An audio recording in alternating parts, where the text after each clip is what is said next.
पछि भन्नु होला नमो बुद्धाय नमो धर्माय नमो संघाय नमो बुद्धाय नमो धर्माय नमो संघाय नमो बुद्धाय नमो धर्माय नमो संघाय हो। यसलाई त्रिरत्न शरणमा जानेको पाठ भनेर बुझ्न सकिन्छ। लामा गुरुहरूले भोट भाषामा पढिन्छ, सांग्य ल क्या सोची, छो ल क्या सोची, घेदुन ल क्या सोची भनेर पढिन्छ। बुद्ध धर्म संघ तीनवटा रत्नहरूको शरणमा जाने, त्यसभित्र पनि हामी महायानी बौद्ध धर्मावलम्बी हो। फेरि महायानी बौद्ध धर्मावलम्बीहरू बुद्ध धर्म संघको शरणमा जानुभन्दा पहिला गुरुको शरणमा जाने परम्परा छ। त्यसकारण पहिला चाहिँ लामालाई क्या सोची, सांग्यलाई क्या सोची, छोलाई क्या सोची, घेदुनलाई क्या सोची गुरुको नाम अगाडि उच्चारण गरिन्थ्यो। किनभने हिजोको बुद्ध बोधिसत्वहरू पनि गुरुबाट शिक्षा र दीक्षा लिएर मात्र ज्ञान प्राप्त भएको थियो। गुरु भनेको भगवान भन्दा पनि उच्च तहको चाहिँ अवस्था हो। गुरु भनेको जो कोही व्यक्ति विशेषको नामसँग जोड्न मिल्दैन। गुरु भनेको एउटा ज्ञानले परिपूर्ण निपुण भएको अवस्थाको व्यक्ति मात्रै गुरु हुन सक्दछ। हिजोको बुद्ध शाक्यमुनि पनि आफ्नो गुरुबाट विभिन्न ज्ञान उपदेशहरू लिएर त्यसलाई आचरण गरेर बुद्ध बन्नुभयो। त्यसकारण यो तीनवटा रत्नहरूको शरण गमन गर्ने विधि मैले यहाँ समस्या भने। अब यो त्रिरत्न भनेको के हो, त्रिरत्नको शरणमा गएपछि हामीले के गर्नु हुँदैन, के गर्नुपर्छ भन्ने कुराहरू बताउँदैछु। तपाईँहरू नआतिकन बस्नुहोस्। हामीसँग मिठो मिठो गीत गाउने गायक पनि हुनुहुन्छ, राम्रोसँग नाच देखाउन सक्ने कलाकार पनि हुनुहुन्छ। एकछिनपछि सबैलाई जुरुजुरु उफारेर नचाइदिन्छ है। अहिले चाहिँ ढुक्क गरेर बस्नुहोस्। यो कुराहरू सुनाउनै पर्छ, मैले तपाईँहरूले पनि सुन्नै पर्छ यो कुराहरू। बुद्ध भनेको ज्ञान हो, व्यक्तिको नाम होइन। बुद्ध भनेको नेपालमा जन्मेको सिद्धार्थ गौतम राजा शुद्धोधनको सुपुत्र भनेर चिनाउने चाहिँ हामीले अरूलाई। तर वास्तवमा बुद्ध भनेको व्यक्तिको नाम होइन। हुन त फलानाको नाम बुद्ध, बुद्ध कुमारी, बुद्ध भन्ने नाम त हुन्छ, त्यो नाम चाहिँ। तर खास बुद्ध भनेको अर्थ चाहिँ ज्ञान हो। सम्पूर्ण ज्ञान गुण लक्षणहरू प्राप्त गर्नुपर्ने ज्ञान गुण लक्षणहरू पूर्ण रूपमा प्राप्त भइसकेको अवस्थालाई बुद्ध भन्ने हो। अनि पाप कर्महरू कुकर्महरू पूर्ण रूपमा त्याग गरिसकेको अवस्थालाई बुद्ध भन्ने हो। अज्ञानताको निद्राबाट बिउजिसकेको अवस्थालाई बुद्ध भन्ने। अहिले हामी तपाईँ अज्ञानताको संसारमा जीवन जिइरहेको छ। जब हामीले बुद्धले देखाएको बाटो, बुद्धले देखाएको उपदेशलाई जीवनमा पालना गर्दै अगाडि बढ्छ भने हामी पनि बुद्ध बन्न सकिन्छ हो। बुद्ध अनि जो बुद्ध बन्नुभयो, जो संसारको जन्म र मृत्युको चक्रबाट सदाको लागि मुक्त हुनुभयो। संसारमा जन्म भयो भने फेरि वृद्ध हुन्छ, बिमार हुन्छ, मृत्यु हुन्छ। यो दुःखको चक्रव्यूह यसरी नै दोहोरिरहन्छ। त्यसकारण हामी बौद्ध बुद्धिस्टहरूको मूल लक्ष्य त बुद्ध प्राप्त गर्नु हो। बुद्धले देखाएको बाटो उपदेशलाई धर्म भन्ने हो। त्यो बुद्धले देखाएको धर्मलाई जीवनमा पालना गर्ने व्यक्तिहरूलाई सङ्घ भन्यो। बुद्ध धर्म सङ्घ त्रिरत्न भन्नुहोस् त। त्रिरत्न त्रिरत्न हो। तीनवटा रत्नहरूको शरणमा गएपछि बल्ल हामी बुद्धिस्ट हुन्छ। तपाईँ कसरी बौद्ध, तपाईँ कुन धर्म मान्नुहुन्छ भनेर कसैले सोधे, म त बुद्ध धर्म मान्छु नि। बुद्ध धर्म मान्नुको कारण के हो भनेर सोधे, मैले त वर्षै पछि घरमा लामा बोलाएर पढाउँछु नि भनेर फेल हुन्छ। मैले वर्षै पछि घरमा पुस 15मा लुङ्दा टाँसेर पूजा गर्छु नि, लामाबाट बुट्टी बाँध्छु, त्यतिले मात्रै बुद्धिस्ट हुँदैन। बुद्धिस्ट हुनको लागि तीनवटा रत्नहरूको शरणमा जाने व्यक्ति मात्र बुद्धिस्ट हुन्छ। बुद्ध धर्म सङ्घ यो तीनवटा रत्नहरूको शरणमा गयो भने बल्ल बुद्धिस्ट भयो। जीवनभरि वर्षै पछि 9-10 खेप लामा पढायो, घाँटी भोटी बुट्टी बान्यो, तर तीनवटा रत्नको शरणमा गएन भने बुद्धिस्ट भएन। फेरि यो बुझ्नुपर्छ हामीले। यो तीनवटा रत्नहरूको शरणमा जानुको लागि पहिलो कुरा बुद्धको शरणमा गएपछि संसारिक देवी देवताहरू है, ब्रह्मा विष्णु महेश्वर शिवजी, उहाँहरूको शरणमा जानु हुँदैन। भन्नाले शरणमा जानुपर्ने आवश्यक पर्दैन। अब शरणमा जाने तरिका बुद्ध धर्मकै अनुसार जान सकिन्छ। बुद्ध धर्मले लक्ष्मी पूजा गर्ने, महेश्वरको पूजा गर्ने, गणेशको पूजा गर्ने, सरस्वती पूजा गर्ने विधि पनि बुद्ध धर्ममा छ है। बुद्ध धर्ममा धर्मपालकको रूपमा पूजापाठ गर्ने तरिका छ। अनि हामी जो व्यक्ति जुन भगवान चाहिँ संसारको चक्रबाट पूर्ण रूपमा मुक्त भइसक्यो, त्यो भगवानले मात्रै दुःखको चक्रबाट निर्वाणमा पुर्याउन सक्ने बाटो देखाउन सक्नुहुन्छ। त्यसकारण बुद्ध धर्मको दर्शनमा त ब्रह्मलोक भनेको संसारको चक्रव्यूहभित्र पर्छ भनेर भनेको छ। निर्वाण प्राप्त भयो भने बल्ल यो चक्रबाट सधैँको लागि मुक्त हुन्छ। त्यसकारण संसारकै चक्रव्यूहमा फसिरहेको भगवानको शरणमा जानु भनेको त आफूसँगै जेलभित्र सँगै थुनेको कैदी साथीलाई मलाई यो जेलको कारागारबाट मुक्त गराइदियो भनेर चाहिँ उसलाई चाहिँ रिक्वेस्ट गरेको जस्तो हुन्छ, उसलाई अनुरोध गरेको जस्तो हुन्छ। केही समयसम्मको मद्दत गर्न सक्छ, टाउको दुखेको बेलामा, पेट दुखेको जे बेलामा, जिउ दुखेको बेलामा यसो चाहिँ मद्दत पुर्याउन सक्छ।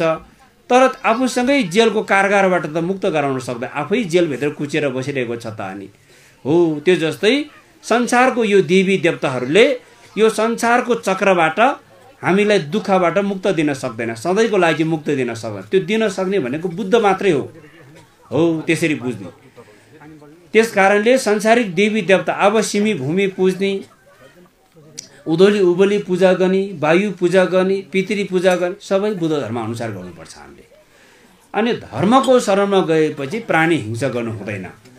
अब हामी बुद्धिस्ट भन्ने उधोली उबली पूजा गर्ने, यहाँ चण्डी पूर्णिमा भनेर एक थरी गुम्बामा आएर बुद्ध जयन्ती मनाउने, एक थरी दाजुभाइ कुखुराको भाले चापेर उधो जङ्गलतिर कुद्ने, फेरि त्यस्तो गर्नु हुँदैन। अब फेरि अब वायु पूजा गर्न छोड्नुपर्छ। अब गाउँ गाउँमा गएर चाहिँ सिमी भूमि पूजा गर्ने, सिमी भूमि पूजा गर्ने तरिका लामो विधिबाट छ।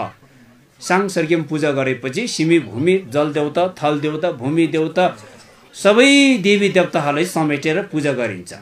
त्यो पूजामा जाने। अब नाग नागिनी पूजा गर्ने विधि पनि लामो विधिबाटै छ, सम्पूर्ण पूजा विधिहरू समेत। त्यसले गर्दाखेरि कुनै पनि पूजापाठको नाममा, संस्कारको नाममा, पितृ स्वर्ग तार्ने नाममा काटमाड गर्नु हुँदैन बुद्धिस्ट भएपछि। त्यसपछि सङ्घको शरणमा गइसकेपछि कुलतको सङ्गत गर्नु हुँदैन। जस्तो व्यक्तिको सङ्गत गर्यो हाम्रो बानी व्यवहार पनि त्यस्तै त्यस्तै हुन जान्छ। जुवा तास खेल्ने साथीको सङ्गत गर्यो भने हामी पनि जुवाडे हुन्छ। अब चोरी डकैती गर्ने, गुण्ड दादागिरी गर्ने मान्छेको सङ्गतमा गयो भने हाम्रो पनि बानी व्यवहार आचरण त्यस्तै हुँदै जान्छ। त्यसले गर्दाखेरि जस्तो व्यक्तिसँग सङ्गत गर्यो त्यसको प्रतिफल पनि त्यस्तै त्यस्तै हुन जाने भएको हुँदा कुलतको सङ्गत गर्नु हुँदैन। कुलतको सङ्गत गर्नु हुँदैन सबभन्दा ठुलो कुरा। राम्रो मान्छेको सङ्गत गर्ने हो। अनि त्यो चाहिँ यो तीनवटा कुरा चाहिँ त्याग्नुपर्ने नियम। अब तीनवटा रत्नको शरणमा गएपछि, बुद्धको शरणमा गएपछि संसारिक देवी देवताको पूजापाठ गर्नु नपर्ने, अनि धर्मको शरणमा गएपछि प्राणी हिंसा नगर्नु, सङ्घको शरणमा गएपछि कुलतको सङ्गत नगर्नु, यो तीनवटा कुरा त्याग्नुपर्छ बुद्धिस्टले। अब बुद्धको शरणमा गएपछि भगवान बुद्धको मूर्ति, फोटो, तस्बिर जे देखे पनि साक्षात भगवान बुद्धलाई प्रत्यक्ष दर्शन प्राप्त भएको जस्तो श्रद्धा र विश्वास मनमा चाहिँ पैदा गरेर ढोक्ने, दर्शन गर्ने, आशीर्वाद लिने, त्यो हामी बुद्धिस्टहरूको कर्तव्य। त्यसले यदि हामी बुद्धिस्ट हो, हामी लामा विधि अनुसारको जन्म मृत्यु कर्मकाण्ड गराउँछ भने प्रत्येकको घरमा भगवान बुद्धको एउटा फोटो हुन आवश्यक छ। भगवान बुद्धको एउटा फोटो या एउटा मूर्ति या एउटा तस्बिर केही न केही भगवान बुद्धको प्रतिमा हुनु आवश्यक छ है। धर्मको शरणमा गएपछि गुरुहरूले पढ्ने किताब पढेको भाषा त हामीले बुझ्दैन, भोटे भाषामा पढ्ने, संस्कृत भाषामा पढ्ने, तपाईँ हामीले नबुझे पनि यो चाहिँ भगवानको चाहिँ अमृत बाणी वचन हो। यो सुन्यो भने मलाई पवित्र हुन्छ, यसलाई दर्शन गर्यो भने मेरो पाप कठिन हुन्छ, मेरो ग्रह शान्ति हुन्छ, मेरो भाग्य वृद्धि हुन्छ, मेरो मनको इच्छाहरू पुरा हुन्छ। यो विश्वास गरेर यसलाई चाहिँ आधार गर्ने, ढोक गर्ने, दर्शन गर्ने, यो हामी बुद्धिस्टहरूले पालना गर्नुपर्ने नियम हो। सङ्घको शरणमा गइसकेपछि लामाहरू ठुलो सानो, यो रातो पहेँलो वस्त्र पहिरेको लामा, सानो लामालाई पनि साइनोले आफ्नो भतिज पर्यो होला, नाति पर्यो होला, तर गुरु भनेर चाहिँ आधार गर्नुपर्छ। यो बुद्ध धर्मको नियम हो है। त्यसै गर्दाखेरि समाजमा धर्मगुरुहरूको केही ठाउँमा कमी कमजोरीको कारणले केही ठाउँमा भक्तजनहरूको कमी कमजोरीले गर्दाखेरि सानातिनो विकृतिहरू उत्पन्न हुने गर्दछ। यस प्रसङ्गमा म सानो कथा तपाईँहरू समक्ष राख्न गइरहेको छु।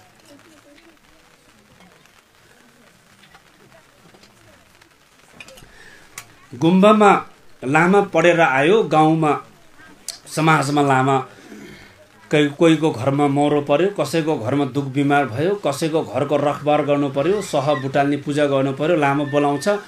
लामा बोलाएपछि गुरुङ समाजमा एउटा प्रभाव के छ भने लामा गुरु आफ्नो जग्गामा राखिसकेपछि, गुरुको ठाउँमा राखिसकेपछि साइनोले नाति परे पनि, भतिज परे पनि, भदा परे पनि गुरुकै तरिकाले मान मर्यादा गर्ने चाहिँ यो धर्मको नियम हो।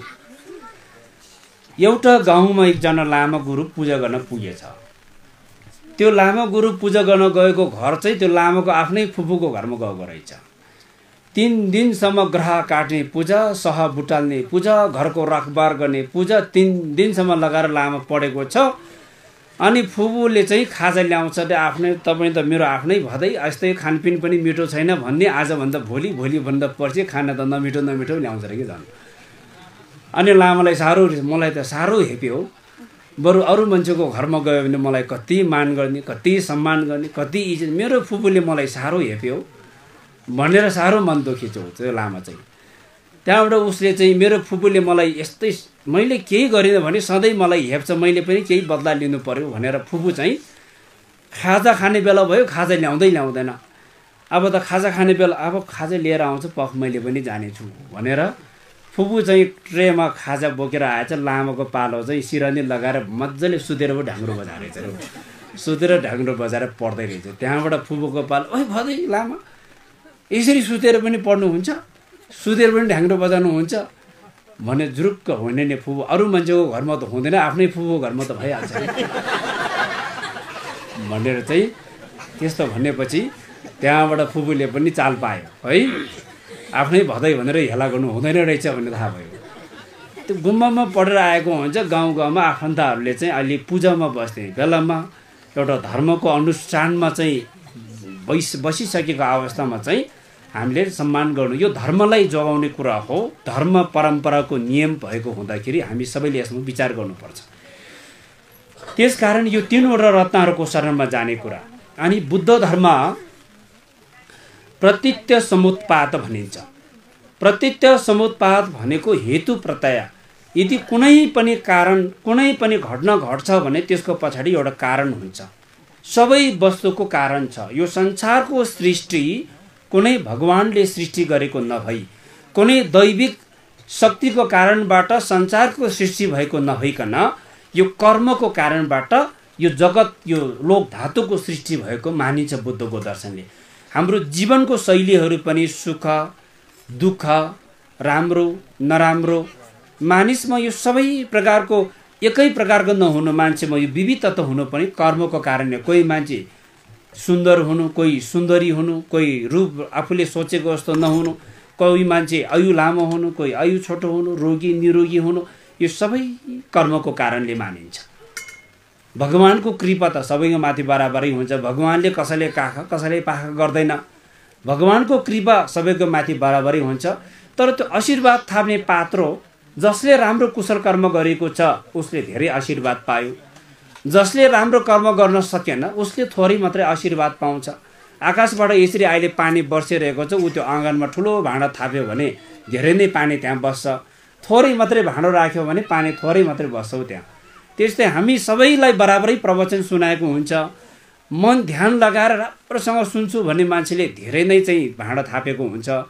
यसो मन बाहिर डुले, मेरो घरमा त कुखुरा बाख्रा छोडेर आएको छौ भन्ने सम्झ्यो भने त्यो थोरै मात्रै सुन्छ। उसले सुनेको दिनभरि सुन्यो, एकछिनपछि गेट नकाटै बिर्सी पठाउँछ। फेरि त्यो गर्नु हुँदैन। आजको दिन हामीले जे सुन्न सक्छ। भगवान बुद्धको धर्म पनि अब हिनयाना, महायाना, वज्रयाना यो 3 भागमा कसरी विभाजन भयो भन्दा यो मान्छेहरूको मति क्षमता, दिमागमा पनि धेरै धेरै फरक पर्छ है। मान्छेहरूको यो दिमाग भनेको धेरै तह तब्काको हुन्छ नि। कोहीको एकदम तिखो एकचोटि भनी सुनिसकेपछि मनमा ठ्याक्क राख्न सक्ने खुबी हुन्छ।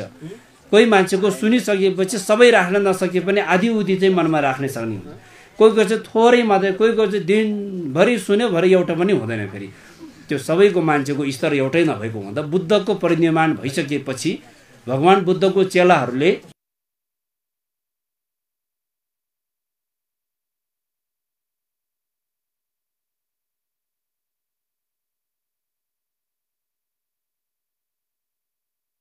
बुद्धको परिनिर्वाण पछाडि बुद्ध धर्ममा फरक फरक परम्पराहरूको विकास भयो। त्यसले गर्दाखेरि एउटै गुरुको चेला पनि फरक फरक प्रकारको ज्ञानको क्षमता योग्यता फरक फरक हुनु स्वाभाविक हो। त्यसले गर्दा आजको यो प्रसङ्गमा पनि विशेष गरी मैले गुरुङ समुदायमा लामा बुद्ध धर्मको दर्शन भगवान बुद्धले दिनुभएको पञ्चशीलको शिक्षा र प्रत्यक्ष समुत्पादको दृष्टिको कुराहरूलाई पनि यहाँ बेला बेला मैले व्याख्या गर्दै लैजानेछु। यो सबै कुरा आफ्नो कर्मको कारणबाट हुन्छ, दुःख र सुख। त्यसकारण बुद्ध धर्मको दर्शनले हिजोको जन्म जुनीहरूमा तपाईँले के कस्ता राम्रो कर्म गर्नुभयो त त्यो आजको अवस्था हेरेर थाहा पाउन सकिन्छ। आज तपाईँ राम्रो छ, निरोगी छ, सुसम्पन्न छ भने हिजो राम्रो कर्म गरेको रहेछ भनेर थाहा पाउन सकिन्छ। भोलिको भविष्य सुख या दुःख पाउँछ त्यो आजको कर्मले निर्धारण गर्छ। फेरि त्यसकारण तपाईँको भविष्य भगवानको हातमा छैन। तपाईँको भविष्य कुनै पनि ठुल्ठुलो धनी मान्छेको हात, तपाईँको भविष्य तपाईँकै हातमा छ। तपाईँले गरेको कर्मले नै तपाईँको भविष्य निर्धारण गर्ने भएको हुँदा राम्रो कर्म गर्नुपर्छ है जीवनमा। यो कुरा सिकाएको छ बुद्धले। सर्वप्रथम त हामी मनुष्य भएर मात्रै संसारमा जन्म लिन पाउनु अहो सौभाग्यको कुरा हो। मनुष्य भएर पनि भगवान बुद्ध शाक्य मुनिको धर्म शासन रहेको बेलामा हाम्रो जन्म हुनु सौभाग्यको कुरा। हामीलाई धर्मको ज्ञान शिक्षा दिने गुरुहरूको हामीलाई दर्शन हुनु, सम्बन्ध हुनु हाम्रो औभाग्यको कुरा। हामी स्वयं आफै पनि बुद्ध धर्मप्रति आस्था र भक्ति राखेर अनुसरण गर्नु त्यो पनि एउटा लक्षणको कुरा। यदि हामी पशु भएर जन्मेको भए हामीले धर्म गर्न सक्ने थिएन।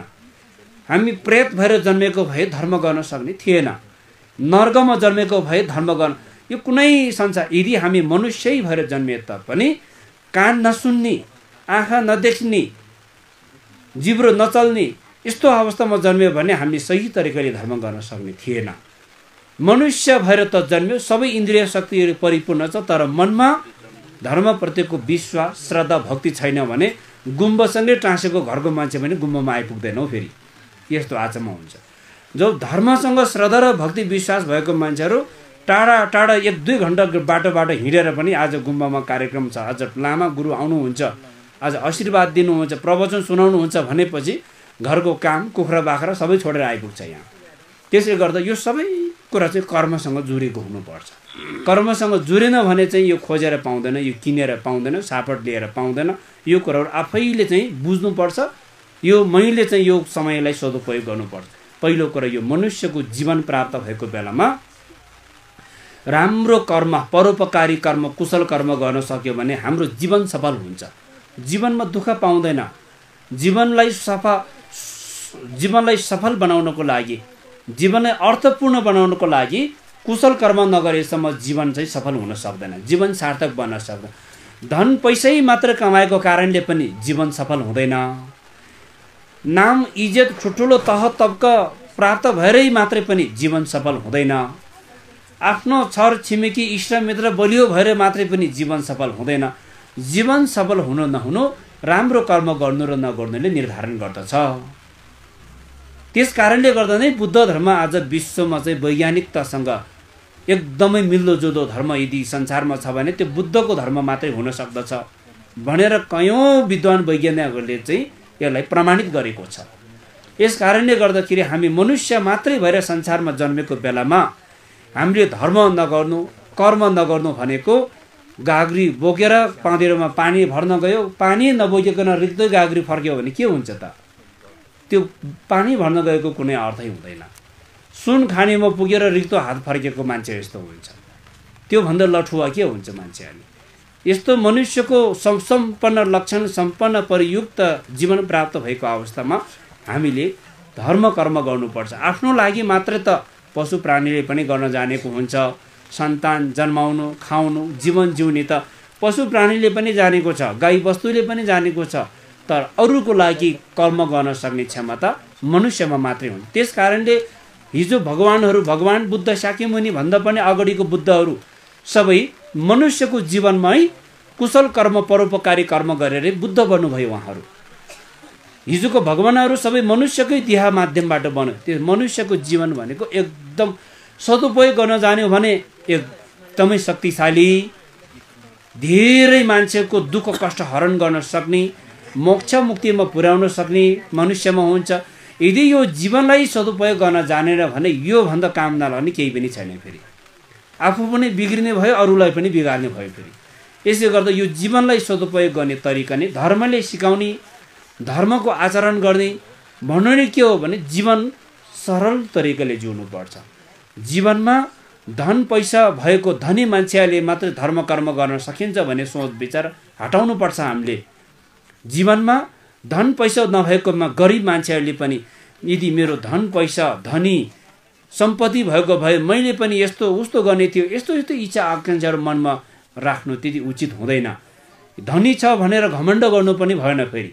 अनि किनभने अनित्यको जीवन हो, मरिसकेपछि के लगेर जान्छ त उसले? जीवनभरि कमाएको धन सम्पत्ति, जति परिश्रम मेहनत पसिना बगाएर कमाएको सम्पत्ति सबै अरूले खाइदिन्छ। आफ्नो इष्टमित्र माया गर्ने आफ्नो जीवनसाथी सबै संसारमै छोडेर जान्छ। त्यसपछि आफ्नो चाहिँ यो शरीर कति राम्रो त, जीवित हुँदाखेरि कस्तो खालको कपडा लगायो भने मलाई सुहाउँछ त, कस्तो खालको चाहिँ अब कस्तो खालको चाहिँ क्रिम लगाउँदाखेरि मेरो अनुहार राम्रो हुन्छ त, यस्तो प्रकारको कुराहरू ध्यान दिएर जीवनलाई कसरी सुन्दर बनाउने, कसरी सुन्दरी बनाउने भन्ने ध्यान दियो। यत्तिकै लालन पालन गरेर चाहिँ राखेको आफ्नो यो पार्थिव शरीर पनि एक दिन संसारमा छोडेर जान्छ। एक दिन यो शरीर भनेको एउटा पाहुना बस्ने घर जस्तो मात्रै हो भनेको चाहिँ बुद्ध धर्मको शास्त्रमा। एउटा पाहुनाले बास गरेको चाहिँ यो घरमा। यो पाहुना भनेको हाम्रो आत्मा हो, चित्त हो। यो पाहुनाले कुन दिन यो घर छोडेर जान्छ थाहा छैन फेरि। त्यसकारण हाम्रो जीवन अनित्य छ। हामी जन्मदिन मनाउँदैछ, नानी जन्मेको खुसी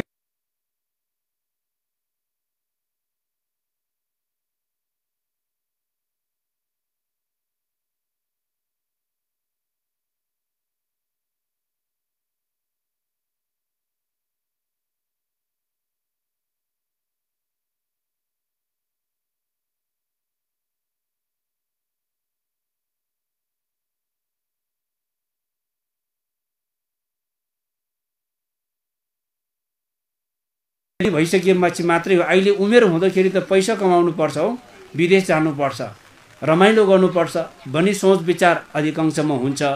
तर उमेर हुँदा नै धर्म गर्ने हो, उमेर हुँदा नै सम्पत्ति कमाउने, उमेर हुँदा नै कर्म गर्ने हो। जे गर्ने पनि उमेर हुँदा नै गर्न सकिनेछ।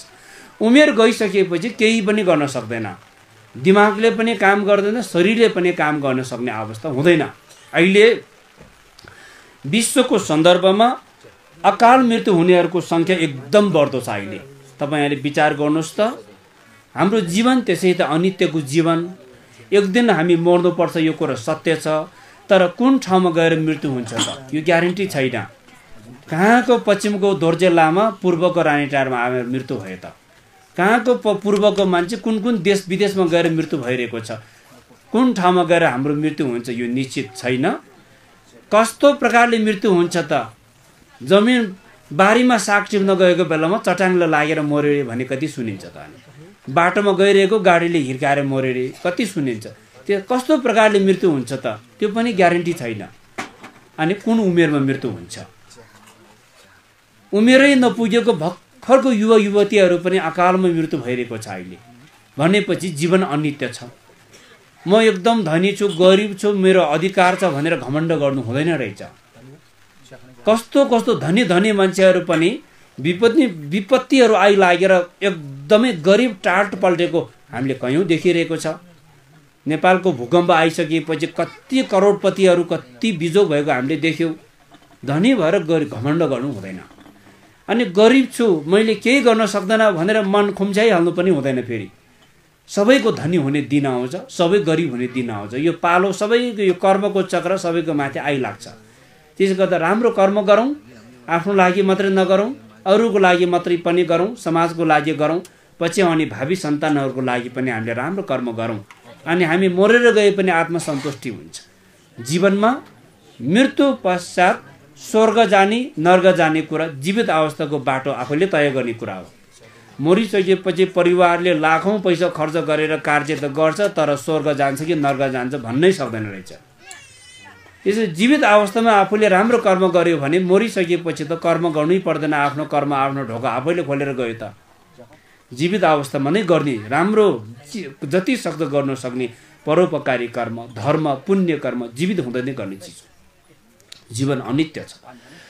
त्यसपछि यो संसारमा कर्म हेतु फल सबै कर्मकै कारणबाट नै हुन्छ। दुःख र सुख कर्मको कारणबाट नै सिर्जना हुन्छ।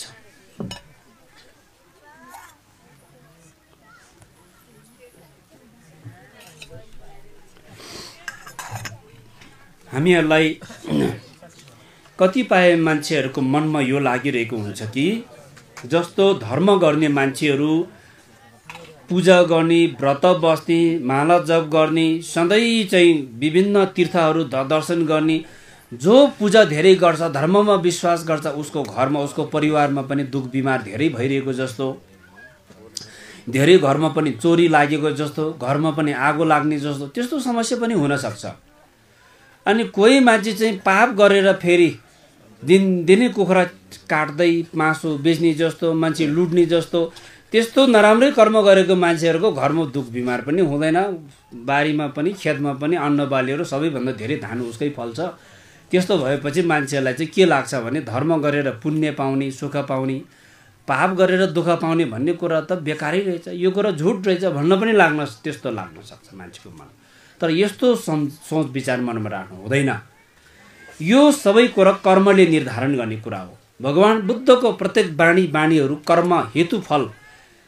तपाईँ आज नराम्रो कुकर्म गर्यो, आज चोरी डकैती गर्यो, बेविचारी कर्म गर्यो, लुटपाट गर्ने, बलात्कार गर्ने जस्तो कुकर्म गरेर हिँड्ने मान्छेहरूलाई पनि फलिफाप भइरहेको छ भने पहिलोको जन्ममा उसले राम्रो कर्म गरेको हुनुपर्छ।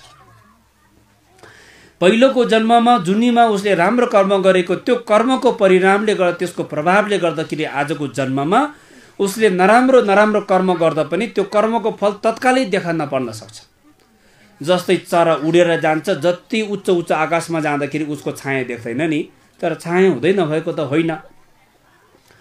जब त्यो चरा बिस्तारै जमिनमा जमिनमा बस्छ, उसको शरीर र उसको छायासँगै जमिनमा गिर्छ।